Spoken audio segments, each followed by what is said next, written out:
नमस्कार दोस्तों, स्वागत है आप सभी का आपके अपने YouTube channel Life High Study IAS पर। दोस्तों, राजा महेंद्र प्रताप सिंह राज्य विश्वविद्यालय Aligarh BEd first semester exam 2024-25 paper 101 अर्थात बाल्यावस्था एवं अभिवृद्धि अर्थात चाइल्डहुड एंड ग्रोविंग अप, इसके यूनिट 4 जिसका टाइटल है बाल्यावस्था एवं किशोरावस्था के मुद्दे और चुनौतियाँ अर्थात issue and challenges in childhood and adolescence. तो इसके पार्ट 2 को हम लोग देखने जा रहे हैं। इसमें टोटल 100 क्वेश्चंस को रखा गया है। इसके पहले unit first, unit second, unit third और यूनिट 4 का पार्ट 1 अपलोड हो चुका है और चैनल पर उसकी प्लेलिस्ट बना दी गई है। ठीक, चलिए क्वेश्चंस को प्रारंभ करते हैं। क्वेश्चन को शुरू करें उससे पहले आप लोग छोटा सा अनुरोध है, अगर आप लोग चैनल को अभी सब्सक्राइब नहीं किए हैं तो चैनल को सब्सक्राइब अवश्य कर लें, वीडियो को लाइक कर दें और अपने साथियों तक इसे शेयर जरूर कर दें ताकि उन्हें भी इसका लाभ मिल सके। ठीक, क्वेश्चन नंबर 1 से प्रारंभ करते हैं। क्वेश्चन नंबर 1 है, शैशवावस्था होती है ऑप्शन ए 5 वर्ष, ऑप्शन बी 6 वर्ष तक, ऑप्शन सी 21 वर्ष तक, ऑप्शन डी इनमें से कोई नहीं। तो इसका सही जवाब हो जाएगा ऑप्शन नंबर ए। जो शैशवावस्था होती है वो जीवन काल से लेकर 5 वर्ष तक की अवस्था को शैशवावस्था के रूप में माना जाता है। क्वेश्चन नंबर 2 है, वातावरण वह बाहरी शक्ति है जो हमें प्रभावित करती है, यह किसका कथन है? Option A Ross, option B Franz Boas, option C Mendel, option D Gordon. तो इसका सही जवाब हो जाएगा ऑप्शन नंबर ए। यह कथन रास महोदय का है। रास महोदय ने कहा है कि वातावरण वह बाहरी शक्ति है जो हमें प्रभावित करती है। ठीक, क्वेश्चन नंबर 3 पर चलते हैं। गुणसूत्र का कौन सा जोड़ा लिंग का निर्धारण करता है? तो इसका सही जवाब हो जाएगा ऑप्शन नंबर डी। जो व्यक्ति का गुणसूत्र होता है जिसमें जो है कि जो 23वां गुणसूत्र होता है, लास्ट गुणसूत्र जो 30वें जोड़ी का गुणसूत्र होता है, वही जो है कि लिंग का निर्धारण करता है। ठीक, क्वेश्चन नंबर 4 है, नए जीव में गुणसूत्रों की संख्या मानव युग्मज कितनी होती हैं? तो इसका सही जवाब हो जाएगा ऑप्शन नंबर ए। जो नए जीव होते हैं उनमें जो है गुणसूत्रों की संख्या जो है, क्रोमोसोम्स की संख्या 46 होती है, अर्थात 23 पेयर में होती है, 23 जोड़ियों में होती है। ठीक, क्वेश्चन नंबर 5 है, मानव मस्तिष्क को कितने भागों में बांटा जाता है? तो इसका सही जवाब हो जाएगा ऑप्शन नंबर डी, 3 भागों में। जो मानव मस्तिष्क है उसको 3 भागों में बांटा गया है। इसको देख लेते हैं कौन कौन से भाग हैं। तो संरचना रूप से मस्तिष्क को 3 भागों में बांटा गया है, जिसमें पहला है अग्र मस्तिष्क, दूसरा है मध्य मस्तिष्क, तीसरा है पश्चिम मस्तिष्क। ठीक, ये मस्तिष्क को 3 भागों में बांटा गया है। क्वेश्चन नंबर 6 है, विकास है। तो इसका सही जवाब हो जाएगा ऑप्शन नंबर ए। विकास जो है वो परिपक्वता को, मेच्योरिटी को दर्शाता है, डिफाइन करता है। ठीक, क्वेश्चन नंबर 7 पर चलते हैं। माइंड मैपिंग का अर्थ है। तो इसका सही जवाब हो जाएगा ऑप्शन नंबर ए, समझ बढ़ाने के लिए एक तकनीक। जो माइंड मैपिंग है यह समझ बढ़ाने के लिए एक तकनीकी है। ठीक, क्वेश्चन नंबर 8 है, निम्न में से कौन सी अभिवृद्धि एवं विकास को बाह्य रूप से प्रभावित करने वाला कारक नहीं है? तो इसका सही जवाब हो जाएगा ऑप्शन नंबर बी। जो बुद्धि है वो अभिवृद्धि और विकास में, ग्रोविंग अप और डेवलपमेंट में जो है वो बाह्य रूप से प्रभावित नहीं करता है बल्कि आंतरिक रूप से प्रभावित करने वाला कारक है। ठीक, क्वेश्चन नंबर 9 है, रूढ़िगत धारणा है। तो इसका सही जवाब हो जाएगा ऑप्शन नंबर ए। किसी समूह को विशेषताओं के प्रति आम धारणा जो है ये रूढ़िगत धारणा के अंतर्गत आएगी। ठीक, क्वेश्चन नंबर 10 है, स्कीमा है। तो इसका सही जवाब हो जाएगा ऑप्शन नंबर ए। स्कीमा जो है वो विचारों का पैटर्न है। ठीक, स्कीमा जो है वो विचारों का पैटर्न है, एक तरीका है थॉट प्रोसेस का। ठीक, स्कीमा। क्वेश्चन नंबर 11 है, अंगूर खट्टे हैं उदाहरण है। तो इसका सही जवाब हो जाएगा ऑप्शन नंबर सी।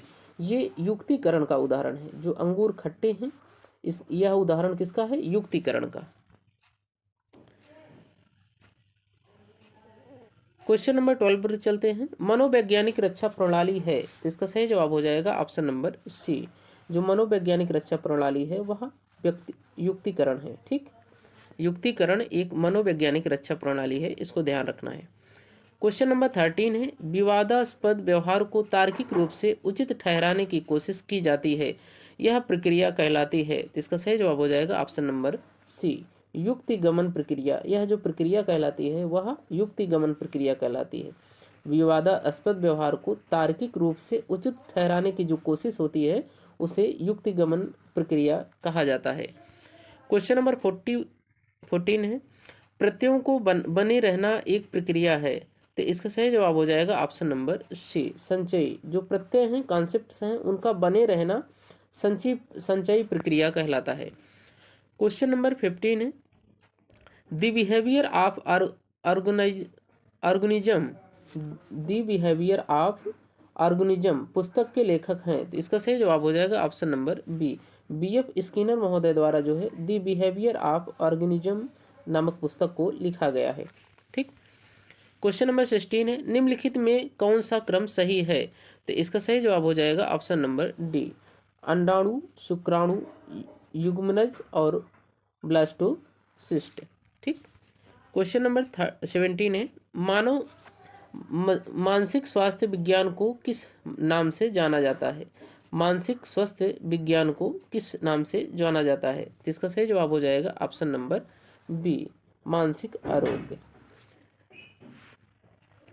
क्वेश्चन नंबर 18 पर चलते हैं। क्वेश्चन नंबर 18 है, मानसिक स्वास्थ्य विज्ञान का संबंध मानसिक स्वास्थ्य की रक्षा और मानसिक अवस्थापन को दूर करना है, यह कथन किसका है।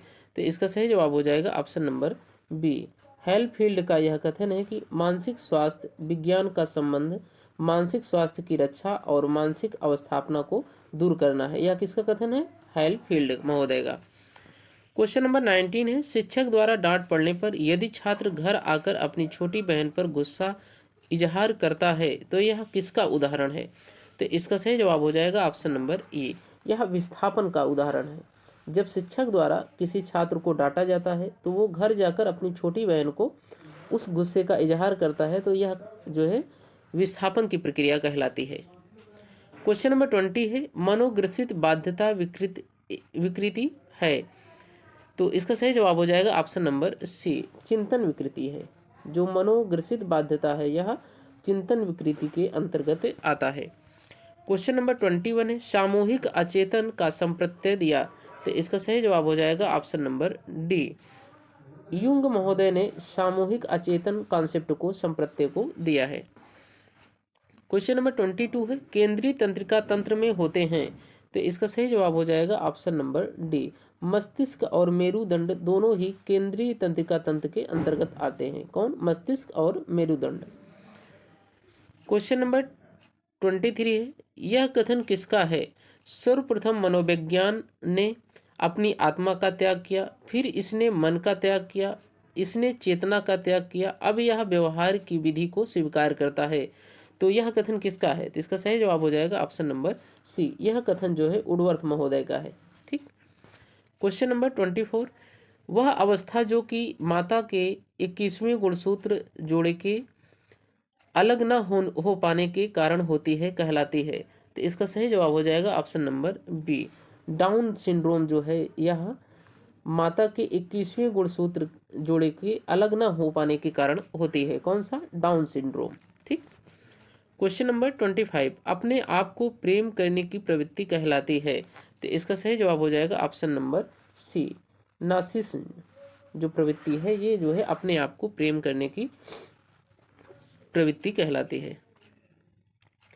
क्वेश्चन नंबर 26, मानसिक स्वास्थ्य के नियमों की खोज करना और उन्हें बनाए रखना अध्ययन का केंद्र बिंदु है, यह कथन किसका है। तो इसका सही जवाब हो जाएगा ऑप्शन नंबर सी, यह कथन डेवर महोदय का है। डेवर महोदय ने ही कहा कि मानसिक स्वास्थ्य नियमों की खोज करना, उन्हें बनाए रखना, इसका अध्ययन इस अध्ययन का केंद्र बिंदु है। ठीक, ये डेवर महोदय का कथन है। क्वेश्चन नंबर 27, निम्न में से मानसिक विकार के लक्षणों को सभी दर्शाते हैं सिवाय, अर्थात इसमें कौन सा मानसिक लक्षण को नहीं दर्शाता है। तो इसका सही जवाब हो जाएगा ऑप्शन नंबर सी, जो संबंध है ये मानसिक विकार को नहीं दर्शाता है, बाकी सभी तनाव, चिंता और भाग्यनाशा ये सभी जो है आपके मानसिक विकार के अंतर्गत आते हैं। क्वेश्चन नंबर 28 है, मानसिक स्वास्थ्य विज्ञान शब्द का सर्वप्रथम प्रयोग किसने किया है। तो इसका सही जवाब हो जाएगा ऑप्शन नंबर ए, हेलफील्ड महोदय ने ही सबसे पहले मानसिक स्वास्थ्य विज्ञान शब्द का प्रयोग किया था? किसने प्रयोग किया था मानसिक स्वास्थ्य विज्ञान शब्द का प्रयोग? हेलफील्ड महोदय ने। क्वेश्चन नंबर 29, इक्वलिटी क्या है? तो इसका सही जवाब हो जाएगा ऑप्शन नंबर ए। इक्वलिटी है सबको एक समान मौका देना। ठीक, इक्वलिटी समानता जो है सबको एक समान मौका देना होता है। क्वेश्चन नंबर 30 है, शिक्षा प्राप्त करने के लिए समाज के सभी लोगों को, चाहे वह किसी भी जाति का हो, समान अधिकार देना उदाहरण है। तो इसका सही जवाब हो जाएगा ऑप्शन नंबर बी। यह उदाहरण इक्वलिटी का है। अगर शिक्षा प्राप्त करने के लिए समाज के सभी व्यक्तियों को समान रूप से अधिकार दिया जाए शिक्षा प्राप्त करने का, तो यह इक्वलिटी समानता का उदाहरण है। ठीक।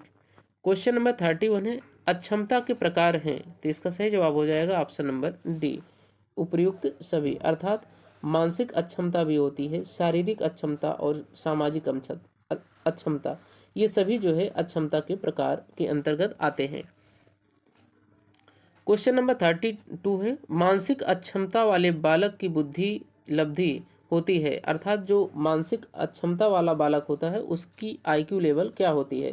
तो इसका सही जवाब हो जाएगा ऑप्शन नंबर ए। जो मानसिक अक्षम व्यक्ति बालक होगा उसकी जो IQ लेवल होगा वो 70 से कम होगा, इसको ध्यान रखना है। ठीक। क्वेश्चन नंबर 33, यूनिसेफ का पूरा नाम क्या है? तो इसका सही जवाब हो जाएगा ऑप्शन नंबर ए, संयुक्त राष्ट्र बाल कोष संकट, संयुक्त राष्ट्र बाल संकट कोष। यूनिसेफ का जो फुल फॉर्म होता है वो संयुक्त राष्ट्र बाल संकट कोष होता है। ठीक। यूनिसेफ की स्थापना संयुक्त राष्ट्र की महासभा ने 11 दिसंबर 1946 को की थी। लगभग 190 देश जो है यूनिसेफ के अभी वर्तमान में सदस्य हैं। क्वेश्चन नंबर 34, यूनिसेफ के वर्तमान मुखिया हैं। तो इसका सही जवाब हो जाएगा ऑप्शन नंबर सी, विन मैन। क्वेश्चन नंबर 35, यूनिसेफ को शांति का नोबेल पुरस्कार प्राप्त हुआ। तो इसका सही जवाब हो जाएगा ऑप्शन नंबर ए, 1965 में। जो यूनिसेफ है इसको शांति का नोबेल पुरस्कार 1965 अर्थात 1965 में प्रदान किया गया था। क्वेश्चन नंबर 36 है, यूनिसेफ को इंदिरा गांधी शांति का पुरस्कार प्राप्त हुआ। तो इसका सही जवाब हो जाएगा ऑप्शन नंबर ए, 1989 में जो है यूनिसेफ को इंदिरा गांधी शांति पुरस्कार प्रदान किया गया था। कब? 1989 को, 1989 को। क्वेश्चन नंबर 37 है, WHO का पूरा नाम है। तो इसका सही जवाब हो जाएगा ऑप्शन नंबर डी, विश्व स्वास्थ्य संगठन, वर्ल्ड हेल्थ ऑर्गेनाइजेशन जो है WHO का पूरा नाम होता है। ठीक। WHO की स्थापना 7 अप्रैल 1948 को हुई थी। WHO का जो मुख्यालय है जिनेवा स्विट्जरलैंड में है। इसके वर्तमान में 194 देश सदस्य हैं। क्वेश्चन नंबर 38, राज्य में बाल अधिकारों के संरक्षण एवं पुनर्वास हेतु कार्यरत है। तो इसका सही जवाब हो जाएगा ऑप्शन नंबर सी, बाल अधिकारिता विभाग जो है ये वर्तमान में राज्य में बाल अधिकारों के संरक्षण के लिए कार्य कर रही है। ठीक। क्वेश्चन नंबर 39, निम्नलिखित में से कौन सा बाल अधिकार हनन का उदाहरण है? तो इसका सही जवाब हो जाएगा ऑप्शन नंबर डी, बाल विवाह करना जो है ये बाल अधिकार हनन का उदाहरण है। क्वेश्चन नंबर 40 है, संयुक्त राष्ट्र संघ द्वारा बाल संरक्षण अधिकार कब स्वीकार किए गए? तो इसका सही जवाब हो जाएगा ऑप्शन नंबर ए, 20 नवंबर 1989 को, 20 नवंबर 1989 को संयुक्त राष्ट्र संघ द्वारा बाल संरक्षण अधिकार को स्वीकार किया गया है। ठीक। क्वेश्चन नंबर 41 है, भारत सरकार ने बाल संरक्षण अधिकार पर अपनी सहमति कब प्रदान की? तो इसका सही जवाब हो जाएगा ऑप्शन नंबर सी, 11 दिसंबर 1992 को भारत सरकार ने भी बाल संरक्षण अधिकार को जो है वो मान्यता दे दी है। जबकि संयुक्त राष्ट्र संघ ने इसकी घोषणा की थी और संयुक्त राष्ट्र संघ ने 20 नवंबर 1989 को 1989 को इसकी घोषणा की थी। और भारत ने कब इसको सहमति प्रदान की? 11 दिसंबर 1992 को। क्वेश्चन नंबर 42 है, बाल श्रमिक माना जाता है। तो इसका सही जवाब हो जाएगा ऑप्शन नंबर ए, 14 वर्ष से कम उम्र का अगर कोई बालक है, कोई काम कर रहा है तो वो बाल श्रमिक के अंतर्गत आएगा। क्वेश्चन नंबर 43 है, बाल अधिकार संरक्षण आयोग कानून कब बनाया गया? तो इसका सही जवाब हो जाएगा ऑप्शन नंबर डी। 2007 में जो है बाल अधिकार संरक्षण आयोग कानून बनाया गया है। कब बनाया गया? 2007 में। बाल अधिकार संरक्षण जो है इसकी घोषणा कब हुई थी? 1989 में, 20 नवंबर 1989 में। जबकि भारत सरकार ने इसे कब जो है कि सहमति प्रदान की? तो 11 दिसंबर 1992 को। और यह जो है कि कानून कब बना? ये आयोग का कानून कब बना? तो ये 2007 में। बाल अधिकार संरक्षण आयोग कानून जो है 2007 में बना है। ठीक। क्वेश्चन नंबर 44 है, किस उम्र तक के बच्चों को कारखाने आदि में काम पर लगाने पर प्रतिबंध है? तो इसका सही जवाब हो जाएगा ऑप्शन नंबर बी। 14 वर्ष से कम उम्र के बच्चे को जो है वो कारखानों में काम पर रोक लगाया गया है। क्वेश्चन नंबर 45 है, ट्रिक आर ट्रीट का संबंध कौन सी संस्था से है? तो इसका सही जवाब हो जाएगा ऑप्शन नंबर बी। यूनिसेफ जो है यह इसका संबंध ट्रिक आर ट्रीट से है। ट्रिक आर ट्रीट यूनिसेफ से संबंधित है।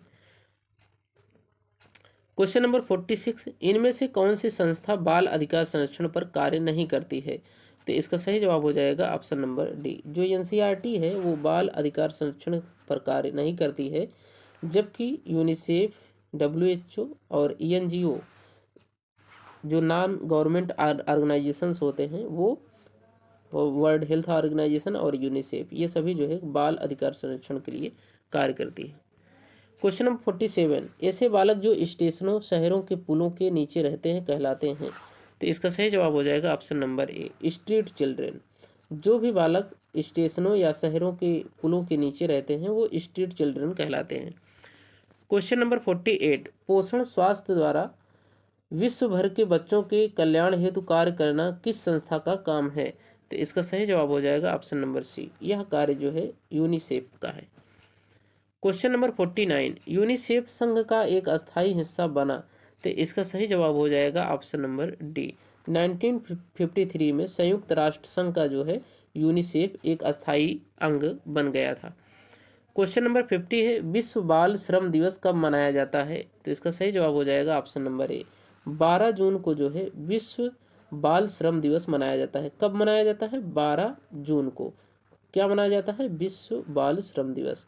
तो इसको ध्यान रखना है। क्वेश्चन नंबर 51, बाल श्रम से उत्पन्न समस्याएं हैं? तो इसका सही जवाब हो जाएगा ऑप्शन नंबर डी, उपयुक्त सभी। अर्थात शिक्षा से डर, भिक्षावृत्ति और यौन शोषण, ये सभी बाल श्रम से उत्पन्न समस्याएं हैं। क्वेश्चन नंबर 52 है, 12 साल से कम उम्र के लोगों को बाल श्रमिक माना जाता है? तो इसका सही जवाब हो जाएगा ऑप्शन नंबर बी। जो अमेरिका है, अमेरिका में 12 साल से कम उम्र के बच्चों को जो है वो बाल श्रमिक माना जाता है, जबकि भारत में जो है वो 14 वर्ष से कम उम्र के बच्चों को बाल श्रमिक माना जाता है। क्वेश्चन नंबर 53 है, बाल श्रम के कौन कौन से रूप हैं? तो इसका सही जवाब हो जाएगा ऑप्शन नंबर डी, उपयुक्त सभी। अर्थात कूड़ा बिनने वाले, फेरी लगाने वाले और मजदूर, ये सभी बाल श्रमिक के अंतर्गत आएंगे। क्वेश्चन नंबर 54, चाइल्ड लाइन के कार्य क्षेत्र हैं? तो इसका सही जवाब हो जाएगा ऑप्शन नंबर डी, उपयुक्त सभी। अर्थात यौन शोषण से सुरक्षा करना, लापता की खोज करना, बाल श्रम से मुक्त करना, ये सभी जो है चाइल्ड लाइन के कार्य हैं। जो 1098 है, 1098 या जो फ़ोन नंबर है चाइल्ड लाइन, इसी को बोला जाता है। तो यह बच्चों की जो है कि जो अनाथ और निराश्रित या स्कूल ना जा सकने वाले गरीब बच्चे हैं उनकी सहायता भी करती है। ठीक। क्वेश्चन नंबर 55, बाल विवाह में जुर्माने का प्रावधान है? तो इसका सही जवाब हो जाएगा ऑप्शन नंबर ए, 2 साल या 1 लाख जुर्माना। अगर कोई भी माता पिता अपने बच्चे का या बच्ची का विवाह बाल विवाह में कर रहे हैं, मतलब 14 वर्ष की उम्र से कम में कर रहे हैं, तो उन्हें 2 साल या 1 लाख रुपए जुर्माना देना पड़ेगा। क्वेश्चन नंबर 56 है, सन 1929 में बाल विवाह निरोध अधिनियम पारित किया? तो इसका सही जवाब हो जाएगा option number B, Shri Harvilas Sharda ने जो है यह बाल विवाह निरोध जो अधिनियम है इसको पारित किया था। कब पारित किया था? 1929 में। किसने पारित किया था? हरविलास शारदा ने। ठीक। क्वेश्चन नंबर 57 है, शारदा एक्ट लागू हुआ, तो इसका सही जवाब हो जाएगा ऑप्शन नंबर ए 1930 में। पारित कब हुआ था? 1929 में। और ये लागू कब हुआ शारदा एक्ट? 1930 में। क्वेश्चन नंबर 58, बाल विवाह अधिनियम 2006 लागू हुआ, तो इसका सही जवाब हो जाएगा ऑप्शन नंबर बी 1 नवंबर 2007 को बाल विवाह अधिनियम 2006 लागू किया गया, 1 नवंबर 2007 को। क्वेश्चन नंबर 59, किस कानून के तहत बालक व महिलाओं से संध्या अर्थात इवनिंग में 7 से लेकर मॉर्निंग में 6 बजे तक कार्य कराया जाने पर प्रतिबंध है? तो जो है कि किसी भी बालक को इवनिंग में 7 बजे से लेकर और मॉर्निंग में 6 बजे तक, ये रात की जो टाइम पीरियड है, इसमें किसी बालक और महिलाओं से कार्य करने पर प्रतिबंध लगाया गया है। तो यह किस कानून के तहत प्रतिबंध लगाया गया है? तो इसका सही जवाब हो जाएगा ऑप्शन नंबर ए कारखाना कानून 1948। जो कारखाना अधिनियम आया था 1948 का, इसके अंतर्गत ही बालकों और महिलाओं को जो है वो रात के 7 बजे से लेकर सुबह 6 बजे के बीच के मध्य में कार्य करने पर प्रतिबंध लगाया गया है।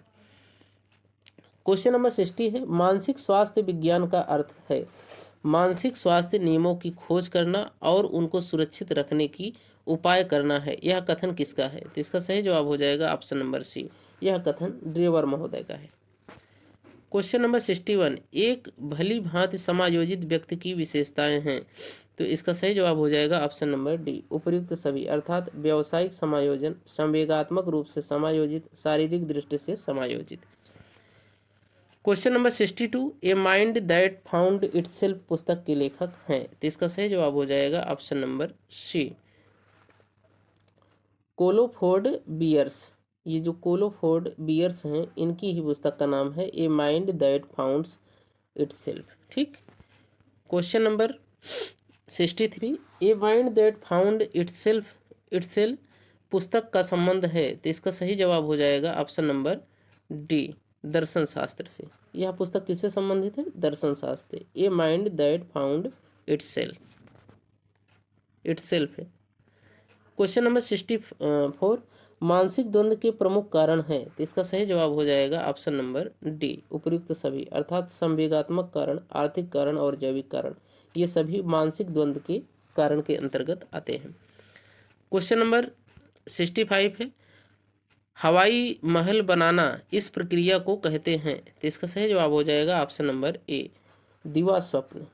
हवाई महल बनाना ये दिवा स्वप्न की प्रक्रिया है। क्वेश्चन नंबर 66, मानसिक दृष्टि से स्वस्थ व्यक्ति की विशेषताएं हैं, तो इसका सही जवाब हो जाएगा ऑप्शन नंबर डी उपर्युक्त सभी। जो मानसिक रूप से स्वस्थ व्यक्ति है वह संवेगात्मक रूप से स्थिर रहेगा, सहिष्णुता रहेगी उसके अंदर, समायोजन की विशेषता रहेगी। ठीक। क्वेश्चन नंबर 67, मानसिक स्वास्थ्य को प्रभावित करने वाले कारक हैं, तो इसका सही जवाब हो जाएगा ऑप्शन नंबर डी उपर्युक्त सभी, अर्थात मानसिक स्वास्थ्य को शारीरिक स्वास्थ्य भी प्रभावित कर देता है, वंशानुक्रम भी प्रभावित करेगा, घरेलू परिस्थितियां भी, ये सभी जो है कि मानसिक स्वास्थ्य को प्रभावित करते हैं। ठीक।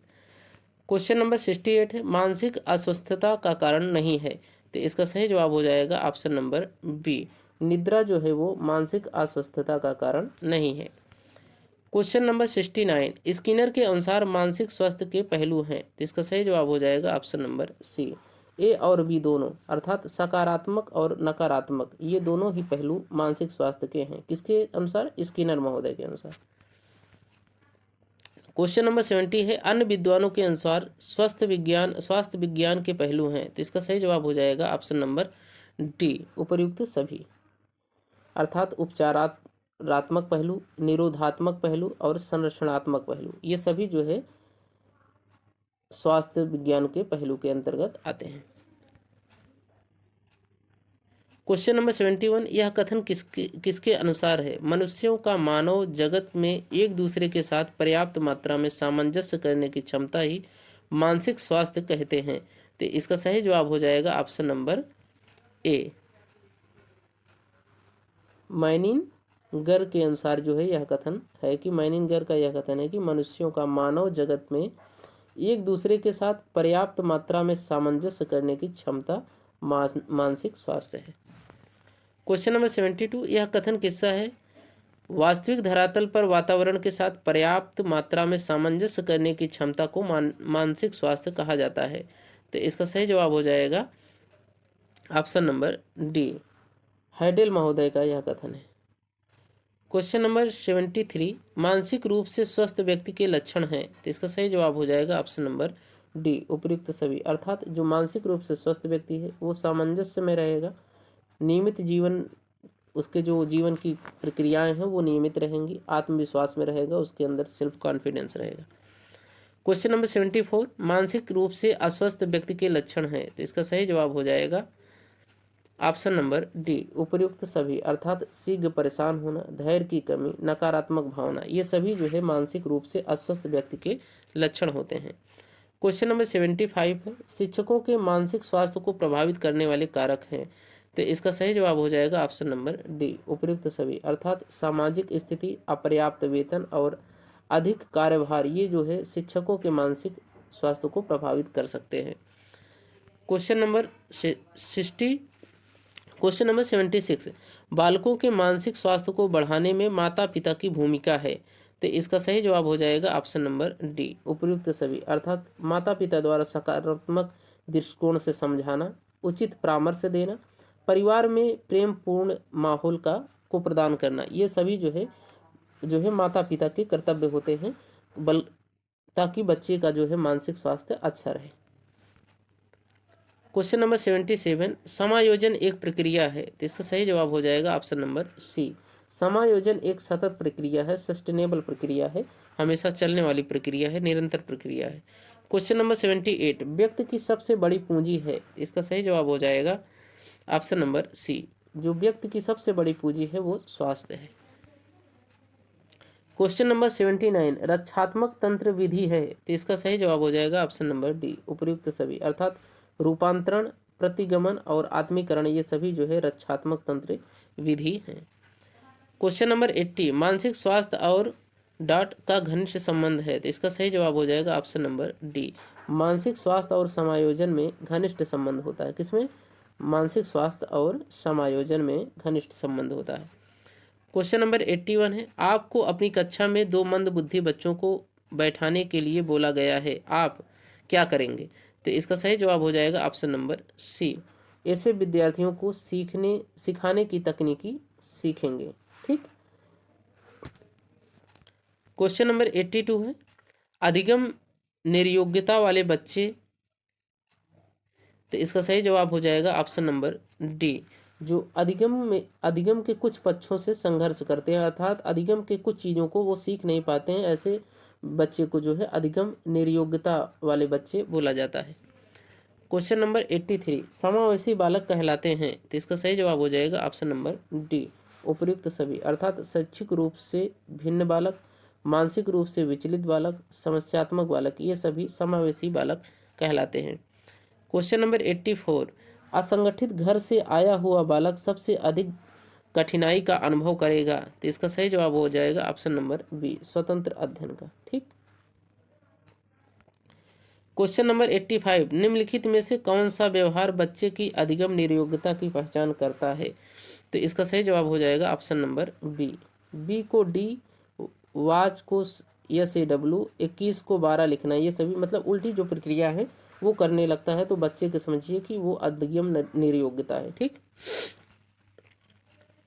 क्वेश्चन नंबर 86, भाषा अवबोधन से संबंधित विकार है। तो इसका सही जवाब हो जाएगा ऑप्शन नंबर ए, जो भाषा आघात है, अफेसिया जिसे बोला जाता है, यह जो है भाषा अवबोधन से संबंधित विकार है।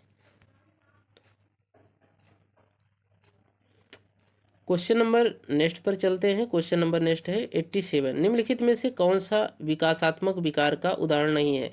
तो इसका सही जवाब हो जाएगा ऑप्शन नंबर डी, पर घातक तनाव जो है ये विकासात्मक विकार का उदाहरण नहीं है। क्वेश्चन नंबर 88, निम्नलिखित में से समस्या समाधान को क्या बाधित नहीं करता है? तो इसका सही जवाब हो जाएगा ऑप्शन नंबर बी, अंतर्दृष्टि जो है वो समस्या समाधान को बाधित नहीं करती है। Question number 89, out of the box चिंतन किससे संबंधित है? तो इसका सही जवाब हो जाएगा ऑप्शन नंबर सी, ये अपसारी चिंतन से संबंधित है। जब बालक आउट ऑफ द बॉक्स अर्थात एक निश्चित परिधि के बाहर भी सोचने लगता है तो वो अपसारी चिंतन कहलाता है।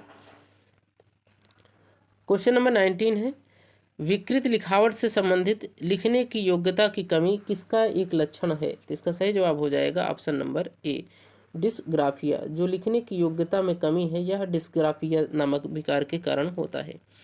क्वेश्चन नंबर 91, डिसलेक्सिया किससे संबंधित है? तो इसका सही जवाब हो जाएगा ऑप्शन नंबर सी, जो डिसलेक्सिया है वो पठन विकार से संबंधित है। ठीक, डिसलेक्सिया पठन विकार से। क्वेश्चन नंबर 92, समस्या के अर्थ को जानने की योग्यता वातावरण के दोषों, कमियों एवं रिक्तियों के प्रति सजगता यह विशेषता है। तो इसका सही जवाब हो जाएगा ऑप्शन नंबर सी, सृजनशील बालक जो होते हैं उनकी ये विशेषता होती है कि वो समस्या के अर्थ को जानने की योग्यता रखते हैं, वातावरण के दोषों, कमियों और रिक्तियों के प्रति सजग होते हैं। क्वेश्चन नंबर 93 है, वर्तमान में निःशक्त बच्चों की शिक्षा के लिए कहा गया है। तो इसका सही जवाब हो जाएगा ऑप्शन नंबर ए, समावेशी शिक्षा। जो निःशक्त बच्चे हैं उनको भी शिक्षा की प्रक्रिया में शामिल करना, ये समावेशी शिक्षा का कॉन्सेप्ट है। क्वेश्चन नंबर 94, निम्न में से कौन सी अक्षमता केवल जन्मजात होती है? तो इसका सही जवाब हो जाएगा ऑप्शन नंबर डी, मंद बुद्धि की जो अक्षमता है यह केवल जन्मजात होती है।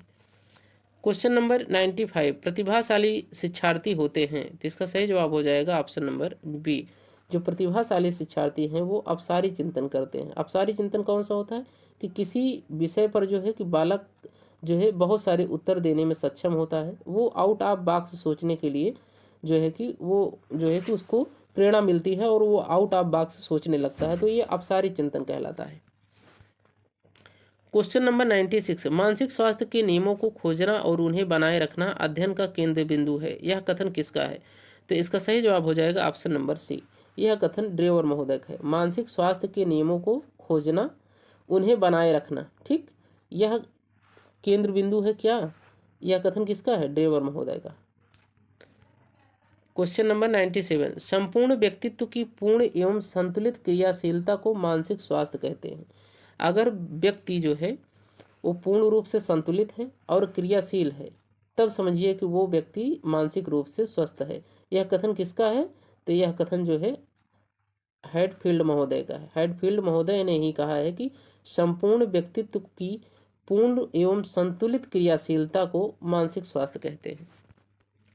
क्वेश्चन नंबर 98, मानसिक स्वास्थ्य का अर्थ है यथार्थता की भूमिका पर वातावरण से पर्याप्त समायोजन की क्षमता। यह कथन किसका है? तो इसका सही जवाब हो जाएगा ऑप्शन नंबर बी, हैडेल महोदय का ही यह कथन है कि जो मानसिक स्वास्थ्य है इसका अर्थ यथार्थता की भूमिका पर वातावरण से पर्याप्त समायोजन। इसको ध्यान रखना है कि वातावरण से पर्याप्त समायोजन की क्षमता ही मानसिक स्वास्थ्य है। किसके अनुसार? हैडेल महोदय के अनुसार। क्वेश्चन नंबर 99, मानसिक स्वास्थ्य विज्ञान वह विज्ञान है जिसका संबंध मानव कल्याण से है और मानव संबंधों के सभी क्षेत्रों को प्रभावित करता है, यह कथन है। तो इसका सही जवाब हो जाएगा option number B, Crow and Crow महोदय ने यह बात कही है कि जो मानसिक स्वास्थ्य है यह विज्ञान वह विज्ञान है जिसका संबंध मानव कल्याण से है। कीवर्ड को ध्यान रखना है, मानव कल्याण से है और यह मानव संबंधों को सभी क्षेत्रों से को प्रभावित करता है। ठीक, तो यह क्रो एंड क्रो महोदय का कथन है कि मानसिक स्वास्थ्य जो है विज्ञान का वह विज्ञान है, मानसिक स्वास्थ्य विज्ञान वह विज्ञान है जिसका संबंध मानव कल्याण से है और मानव संबंधों के सभी क्षेत्रों को प्रभावित करता है। क्वेश्चन नंबर 100 है, डिसलेक्सिया है। तो इसका सही जवाब हो जाएगा ऑप्शन नंबर ए, पढ़ने में अक्षमता जो है वो डिसलेक्सिया को, अगर बालक अच्छे से पढ़ नहीं पा रहा है तो वो समझिए कि उसके अंदर डिसलेक्सिया नामक रोग है, डिसलेक्सिया नामक विकार है। दोस्तों ये रहे आपके यूनिट 4 के पार्ट 2 के 100 क्वेश्चन। इसके पहले के सारे पार्ट हम लोग करा चुके हैं। ये आपका पेपर 101 कंप्लीट हो चुका है। तो आशा करते हैं आप लोगों को हमारा जो है कंटेंट पसंद आ रहा होगा। अगर आपको हमारा कंटेंट पसंद आ रहा है तो आप इसे लाइक करिए और जो है कि अपने साथियों तक इसे शेयर करिए और चैनल को सब्सक्राइब अवश्य कर लीजिए। Thank you watching for video.